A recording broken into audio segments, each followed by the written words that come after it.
प्रेरणादायक और मनोरंजक कहानियों के लिए चैनल को लाइक और सब्सक्राइब करें। एक दिन एक साधु कहीं जा रहे थे। एक कौवा पेड़ की टहनी पर बैठा था। साधु उसी रास्ते से होकर के जा रहे थे। अचानक से साधु के चेहरे में पानी की एक बूंद टपकी। साधु ने चेहरा उठाकर ऊपर देखा तो देखता है कि एक कौवा टहनी में बैठकर रो रहा है। साधु ने कौवे को बोला, तू क्यों रो रहा है? कौवा बोला, रो नहीं तो क्या करूं? मुझे भगवान ने इतना काला क्यों बनाया? साधु बोले, तो इसमें क्या तकलीफ है? कौवे ने कहा, तकलीफ ही तकलीफ है। जिसके घर में बैठ जाता हूँ वो लोग मुझे उड़ाने लगते हैं। कोई पालता नहीं हमें। आज तक आपने देखा किसी कौवे को पालता है? कोई पाल करके कोई दाना खिलाया, कोई रोटी खिलाई? श्राद्ध में काम आता हूँ, जूठा खिलाते हैं लोग। तो साधु बोले, क्या बनना चाहता है? यदि मैं तुम्हें दोबारा मौका दूं तो? कौवा ने कहा, यदि आप मुझे बनाना ही चाहते हैं तो मैं हंस बनना पसंद करूंगा, क्योंकि हंस का क्या जबरदस्त सफ़ेद रंग, शांति का प्रतीक। आह! साधु बोले, आज मैं तुम्हें हंस बनाऊंगा। इसके पहले मेरी एक शर्त है, जाके एक बार हंस से मिलाओ। कौवा भागते हुए हंस के पास गया। हंस उस समय तालाब में था। कौवा प्रशंसा करते हुए बोला, ओए हंस भाई, क्या पानी में पैदल चलता है, क्या सफ़ेद सफ़ेद रंग है, लोग तुम्हें कितना पसंद करते हैं, कितना खुश रहता है। हंस बोला, कौन बोला तुझे कि मैं इतना खुश रहता हूँ? मैं खुश नहीं हूँ इस रंग से। ये रंग मौत के बाद का रंग है। मैं पानी में रहकर पानी सा दिखने लगा हूँ। तो तू खुश नहीं है इस रंग से? कौवा बोला। हंस ने कहा, नहीं, बिल्कुल भी नहीं। दोनों अब साधु महाराज के पास गए, अपनी बात बताई। हंस बोला, मुझे भी एक मौका दे दो अलग बनने की। तो साधु महाराज ने कहा, तेरे हिसाब से बता कि तू क्या बनना चाहता है? हंस ने कहा, साधु महाराज, मैं तोता बनना चाहता हूँ। क्या चोंच, क्या रंग, लोग पालते हैं उन्हें, वो बोलता भी है। बना दो प्रभु, बस एक बार। साधु महाराज बोले, मेरी एक शर्त है कि तुम एक बार उस तोते से मिल कर आओ। साधु महाराज की बातों को मानकर हंस और कौवा दोनों जंगल में चले गए। एक पेड़ में बहुत सारे तोते थे।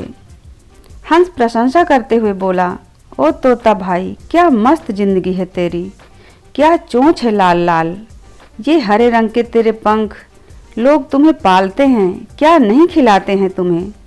क्या मस्त होगी ना तेरी जिंदगी, कितनी खुशी के साथ में जिंदगी जी रहा है ना? हंस की प्रशंसा को सुनकर तोता बोला, कौन कहता है कि मैं इतना खुश हूँ? हंस ने कहा, तू भी खुश नहीं है? तुम्हें क्या तकलीफ है?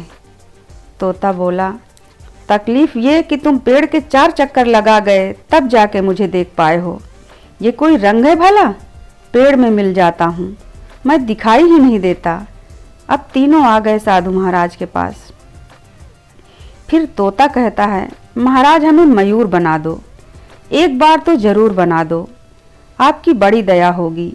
साधु महाराज ने फिर कहा, बेटा तीनों को मयूर तो बना दूंगा, लेकिन तुम्हें मयूर से एक बार मिलना चाहिए।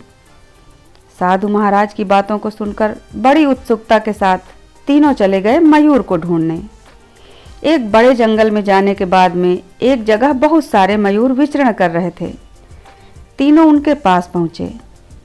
तोता मयूर की प्रशंसा करते हुए कहने लगा कि मोर भाई, क्या जिंदगी दिया है तुम्हें भगवान ने, देख कितना सुंदर है तू। जब बरसात होती है और जब तेरे पंख खुलते हैं तब कितने सुंदर लगते हैं। लोग उनकी तस्वीर खींचते हैं, लोग तुझे राष्ट्रीय पक्षी कहते हैं, लोग तुम्हारे नाचने की प्रतीक्षा करते हैं। कितना खुशनसीब है तू, भगवान ने तुम्हें कितना शानदार सुंदर बनाया है, बड़ा खुश रहता होगा। मयूर थोड़ी देर तो तोते की प्रशंसा को सुनकर चुप रहा, फिर बोला, मैं कैसे खुश रह सकता हूँ? फिर बोला, ध्यान से सुनो, कोई आवाज़ आ रही है। तोता बोला, हाँ आवाज़ तो आ रही है, कौन है यह? मयूर उदास होते हुए बोला, ये शिकारी है, मुझे पकड़ने के लिए आ रहा है। मेरे दोस्तों को मार डाला, एक एक पंख को नोचा गया है उनके जिस्म से, और पूरे शहर में, पूरे देश में इसे बेचा जाएगा। लोग अपने घरों में सजाएंगे। ये कोई जीवन है? लोग ऐसे करते रहेंगे, हम मरते रहेंगे। तो क्यों बनना है मयूर? कौवे ने कहा, तो तू इस रंग से, इस शरीर से खुश नहीं? मयूर ने कहा, नहीं, मैं बिल्कुल भी खुश नहीं हूँ। कौवा मोर से बोला, तेरे हिसाब से क्या बनना चाहिए और कौन सबसे ज़्यादा खुश है? मयूर ने कौवे से कहा, तू सबसे ज़्यादा खुश है। कौवे ने कहा, वो कैसे?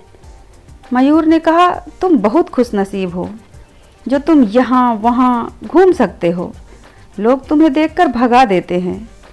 लोग तुम्हें मार कर तो नहीं खाते। तुझे किसी से तकलीफ भी नहीं, ना तुझे किसी से खतरा है। मस्त जिंदगी जी रहे हो, और क्या चाहिए जिंदगी जीने के लिए? खा रहे हो, पी रहे हो, स्वतंत्रता से जी रहे हो, और क्या चाहिए? तुम हो इस दुनिया के सबसे बड़े खुशनसीब। इस कहानी से हमें यह शिक्षा मिलती है दोस्तों कि हमें किसी से अपने आप की तुलना नहीं करनी चाहिए। हम जो भी हैं, जैसे भी हैं, जिस अवस्था में हैं, जिस रंग के साथ हैं, वही हमारे लिए बेहतर है, वही हमारे लिए उचित है, वही हमारे लिए फलदायक है। धन्यवाद।